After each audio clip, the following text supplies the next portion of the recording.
You know, you have to understand though, because the first job that I had out of Local 16, I went to the Current Theater, and they stuck me with Hammer and Terry Sullivan. They're like, here, work with these two guys the rest of the day. That was my first experience with Local 16, was working with those two motherfuckers all day. One of my first jobs was with Hammer, Dreyfus, Van de Mortel, Gary Hyder, and Gino Texera, Yeah. I think it was.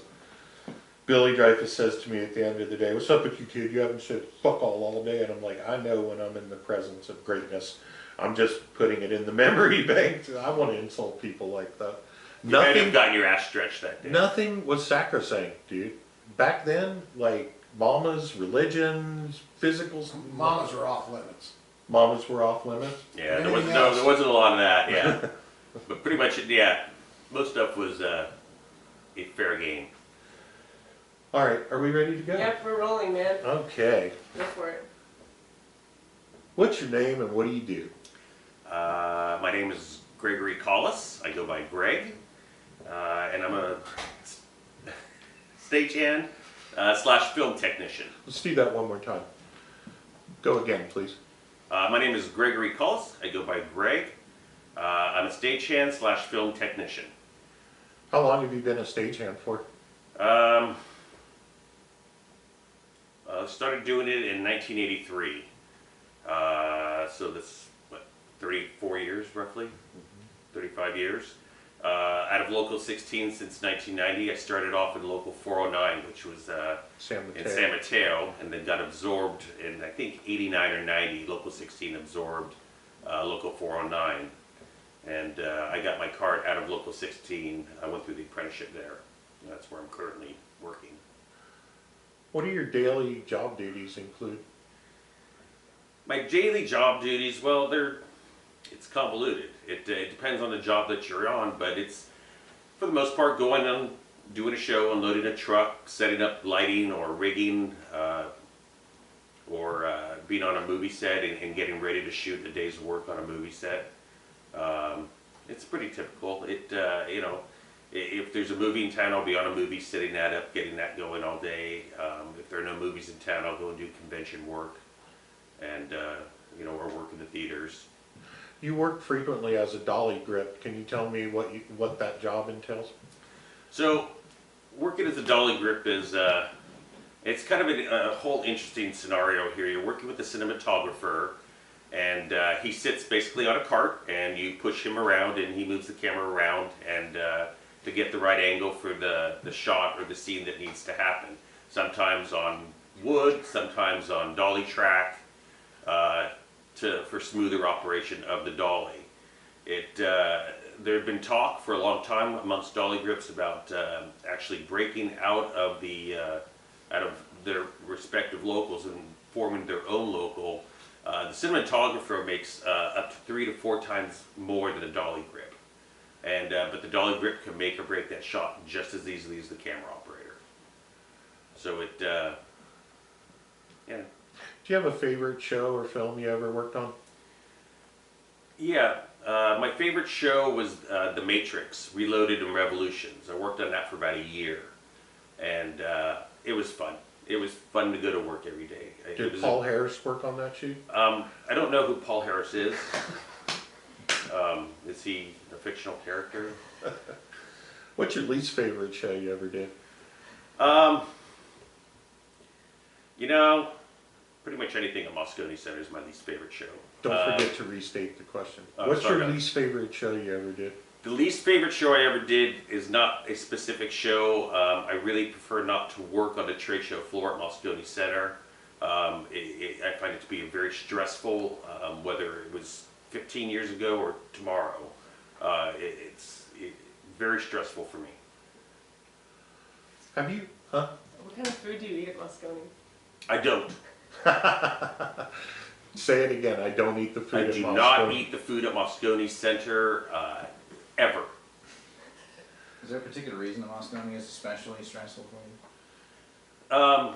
Well, Moscone not in general, but in the exhibit floor, there's so many different unions working, and there's a lot of battles for jurisdiction, and a lot of it works on composite crews, and it's not you know, our union leaders are the ones discussing what's happening, but it all filters down to the floor, and then you have people that are constantly fighting with each other, and I don't want that. When I go to work, I want to laugh, I want to smile, I want to have a good time. I don't want to be stressed out when I go to work.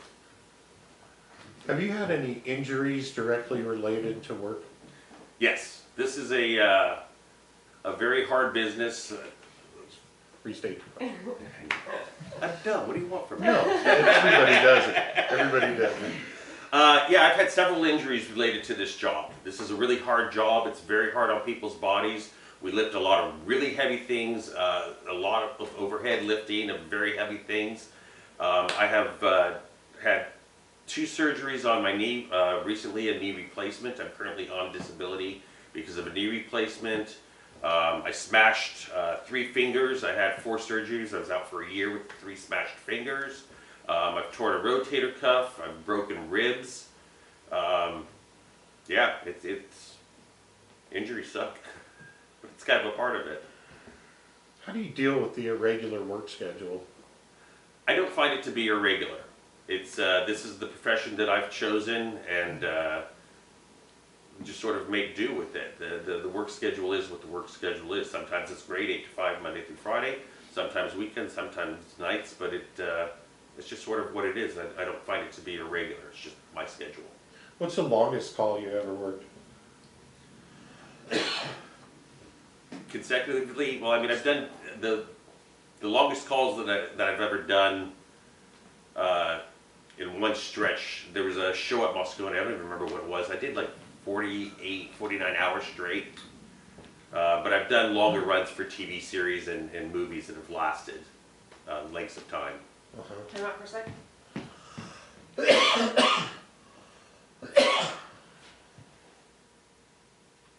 Yeah.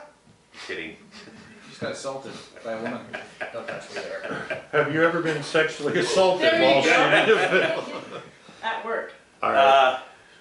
No, that's not a real question. I don't answer that. Do you feel adequately compensated for what you do? I think that stagehands are more than adequately compensated for what we do. You can be fresh out of high school. You don't even need a high school diploma, and you can go down to local 16 when you're busy, put in and submit a resume, and instantly get a job for $45 an hour with no education at all.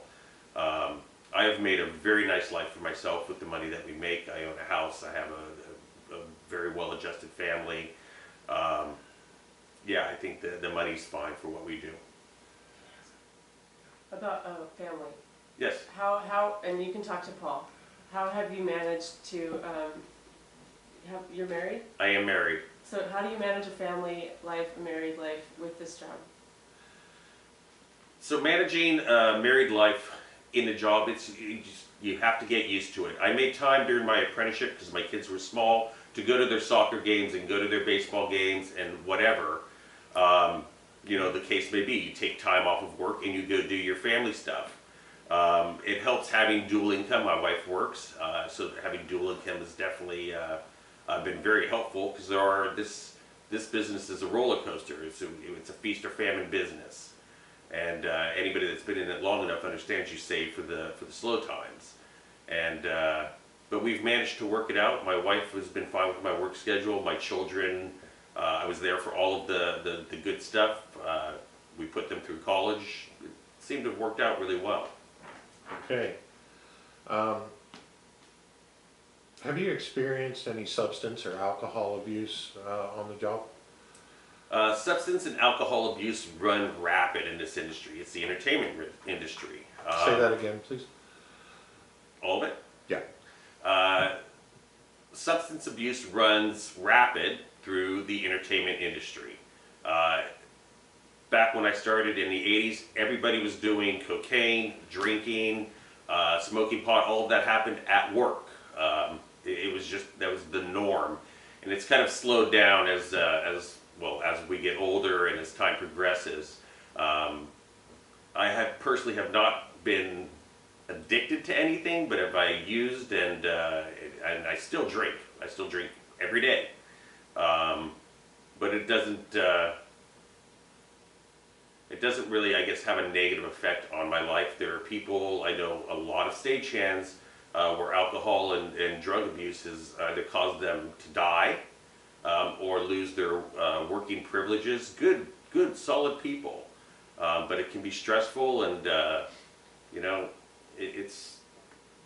I guess it's really sad, and I guess that can happen anywhere. But you know, the people that die from it, it's really it's too bad.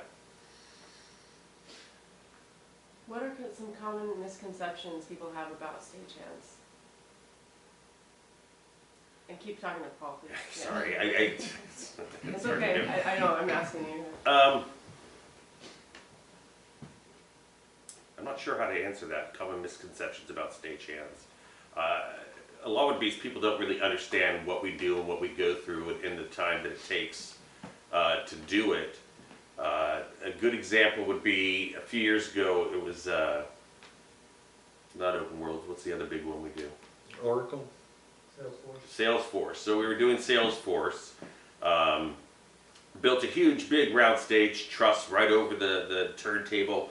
Everything. It took 2 weeks to set this all up. The CEO walks in and says, "I don't like it. Move it over there." And of course, you know, everybody works all night. You scramble, you throw, 500 guys at it, whatever you can do to make it right. But the crowd walks in, all they do is see the show. They have no clue of what went in to making that happen. And the scramble that happens right before showtime or right up to showtime to make it perfect for them. And we don't want them to notice anything. We don't need to be noticed. But people don't understand. They don't understand how much is going into. They don't understand what you guys are going to go through to make this film. I have one follow-up. So, would you say that people think stagehands are getting free tickets, getting to hang out with the talent, getting some kind of lifestyle perk? So the perks. Well, I don't know that people think we're getting perks. We absolutely are. We absolutely get to hang with the talent. We absolutely get free tickets. And you can usually get some free booze after a show. But I think it's kind of a misconception. People don't really know the term stagehand per se. When you talk about it, the easiest way to compare it is, oh, you're like a roadie. I hear that a lot. Roadies do rock and roll, but that's how everybody kind of relates it to a roadie. Everybody knows that term roadie. Do they actually know what a roadie does or what it means? Not particularly, but I think it's the closest thing people can grasp. Very good. What would you do if you weren't a stagehand? If I wasn't a stagehand, I'd change my name to Bud Walker and I'd be a professional fisherman.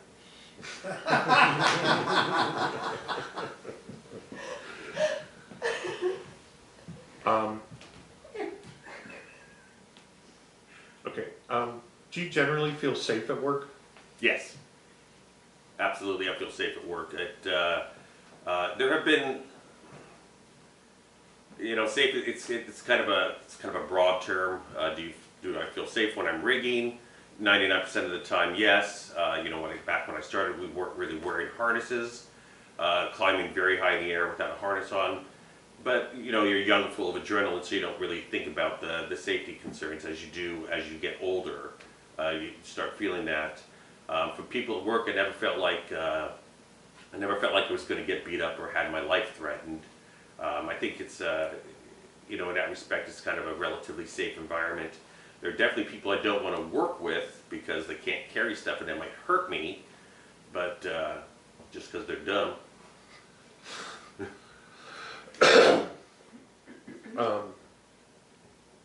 Have you ever experienced any sexual harassment on the job? Yes.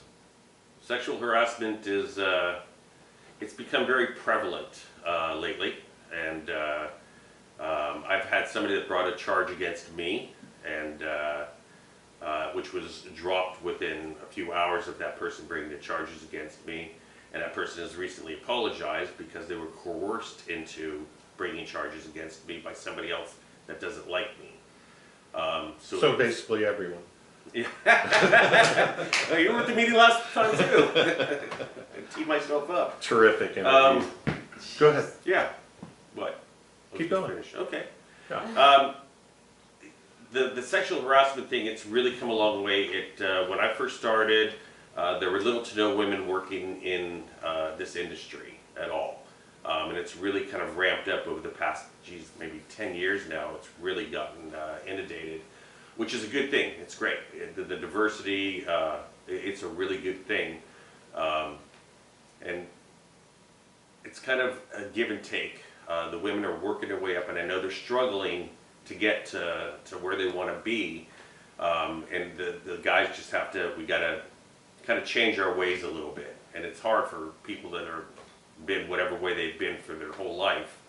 Do you think it's happening though? Do you think? I think people it are is changing? absolutely happening, and I think everybody's really making a strong effort to make it happen. We have a lot of very, very talented women in Local 16, and with the way the local is operating and the courses that we offer and the classes that I've taught, there are always tons of women at them, and they're learning, they're absorbing like sponges, and it's fantastic. And all it can do is make us better and stronger. Yeah, I personally prefer working with women stagehand myself, but I think that's it. Man, Okay. that was terrific. Yeah. That's so good. Hey, thanks. Thanks, man. That was really, really good. You should have elaborated on the Bud Walker story. What's that? You should have elaborated on the Bud Okay, Walker let's take story. 3 minutes and reset for Will, please. Thank you so much. That was great, man. Thanks, bro. Yeah. Yeah, nice job. It's rampant. Rampant. Bud Is that what I Walker. said? It's okay, I don't need that. Rapid. Rapid. Did I say rapid? Rabbit. Yeah. Yeah, I'm gonna scratch that and go rapid, rapid, rapid. Rapid is that I'm a dumbass. That's to be the trailer for the film now. Can I put that in parentheses? Great Dumbass. call. Dumbass. You should have heard me at the last meeting, man. I mean, I teed myself up and they Let's just see. knocked me into the fucking green. Really? Yeah. No, I can go from the Last meeting back. was pretty If good. you wanna leave it the way Hey, it maybe we is. should change the Like Nomination meeting Yeah. before that, I got a problem Let with me just untuck this. people nominating On one people. side. Just, I mean, like, common decency, if you're gonna nominate somebody for an elected position, Nah, we're fine. you gotta We'll go change ask it them if they're afterwards. even interested. We had 10 or 12 declines. People Boris were was nominating nominated. He just. didn't- I'm sure he didn't know. No, he didn't know. I talked to him. Sounds like our neighbor. Yeah, people that just like to hear themselves talk. That kid, Darren Cavaletti, is it? Oh my god. Oh my god. Where did they dig that guy up? Where did he I come don't. from? He makes Cage look smart. Holy crap. Cage is smart, he left. I don't even know who Cage is. Cage one day I was talking to him, and I know he's got some kind of brain injury or Yeah. something. Your So I've always voice cut him is a little slack. not- He says, It's not like it's booming. yeah, man, I was over like in Livermore, You and I was parked in the parking spot, and the meter maid came up, and we had a little conversation, I got 7 days in jail. I says, is that your first time being locked up? He said, yeah. I says, let me give you some advice. I says, when you drop the soap in the shower, make sure it's powdered soap. He said, why? I said, because it takes longer to pick up, right? Oh my god. He was not happy. Oh, that guy. I forgot about him. Cage. I remember him now. He did have a brain injury though. Yes. Yeah, so that was. Well, he had like a stage fall on his head or something. Yeah, he was messed up. Cavaletti's just like. He should know. He looks like Charles. He Sandwich. looks like Charles Manson now too. Yeah, See he that? does. He grew Tin his Sandwich, dude. That's the name of his band. Tim's. Oh, Tin Sandwich because he plays harmonica. They all do. It's a harmonica band. Yeah. Yeah. That guy, yeah. I had a. He looked like IJ from here, yeah. but he'd have a redneck toupee on, a baseball hat. He, I had a gig with it was a little tent party with me and Mitchell and Inappropriate Bob and Cavaletti, and I gave Who's inappropriate Bob? Aniston. Oh, fuck. He made a remark about some women's breasts at work, how nice they were. Sean? He, Oh, no, Bob. this is his cousin or whatever. Oh, okay. No, They don't inappropriate. talk to each other. Or Sean fucking hates it. Well, because Bob's the charming one. Yeah. but Bob, he didn't just make one. Everything that comes out of his mouth is like that. Alright, So so blessed to be working how around do you. lesbians work anyway? But anyway, I had him and Cavaletti. I gave him the uplights around the room. So, and they mostly came up except for Darren's corner. I go over them like following, it's all LEDs, and I'm following through, and they're all supposed to be plugged into this one plug strip. I get down to the end of the plug strip, everything's plugged in, and I'm like, what the hell? So I track the plug strip, go around it, oh, it's plugged back into itself. Tony Perez did that on fucking strip, I mean, on strip lights. What's it look Twice. like? It's black. Nice. He got fired. Wow. For discrimination. In the 20th century. Damn, that's yellow. No, that's a rough thing, because when Paul doesn't like flat, he's like, that doesn't look, that is not punchy at all. And I'm like, okay, that's, You're showing me this is a LUT. Yeah, there's a LUT in the camera. You can install basically something that automatically processes live, just so you can see it. That's what's being recorded. This is a really discount bullet motion setup. What an idiot. There you go. He's telling anecdotes. That's the histogram. Around for a second. Yeah, there's nothing, again, flat. Yeah, well, you're gonna interview. Hey, yeah. So this histogram says that most of what is happening is actually dark, Okay, cool. so. Right. Keep your pen there. Yeah, it's, okay. She's not here. She's 18. Yeah. She now had full creative. Okay, terrific. Are we ready? Oh, Yeah. No, you bring something good because you're perfect. We are. there are 4 lights. 2 o'clock. I'm rolling. Okay, we got sound good and everything? We'll see how I sound. Yeah, he's Get been checky. sounding great. Okay. Hi, Hi, I'm Paul Harris. I'm Will Broadhead. What do you do? I'm a stagehand, specifically I'm a lighting technician, I guess. Stage electrics, I'm not really sure what to call myself, but something along those lines. Would you consider yourself a general all-around stagehand? I wish I could. I'm not really that good at a lot of things. I'm a crappy carpenter. I'm a pretty discountable rigger. I don't know anything about audio, so no. But I still say stagehand. It's the easiest thing to put on the tax forms. How long have you been a stagehand for, including your time before Local 16? I started, Restate the question. oh, okay, how long have I been a stagehand? Well, I'm not counting the time I was a PA. I started as a PA for Cirque du Soleil in 1992. And then I went and became a roustabout at Big Apple Circus in 1994. So I'll say 1994, which would make it 25 years this year, I guess. Okay. And then I started with Local 16, started taking calls at the end of 1998, so 21 years with Local. So you said you're mostly an electrician. What do your daily job duties include? Well, hanging lights, focusing them. We don't have to focus lights nearly as much as we used to. I try and mostly work as a board operator, lighting systems programmer, which means I still focus the lights, but I sit there and push buttons and dial. Explain that, please. Well, in the last 15, 20 years, automated lighting has really shot through the roof. I mean, it started, I guess, in 89 maybe, but and started building through the 1990s, which is partly how I got into Local 16, was because I was one of the few people in San Francisco that knew how to run an automated lighting board. So in the old days, you know, you had a whole rig full of lights hanging, and people had to go up on A-frame ladders or in a scissor lift and go by and individually point each light and focus it one by one. Now you hang an entire rig of automated lights, and you just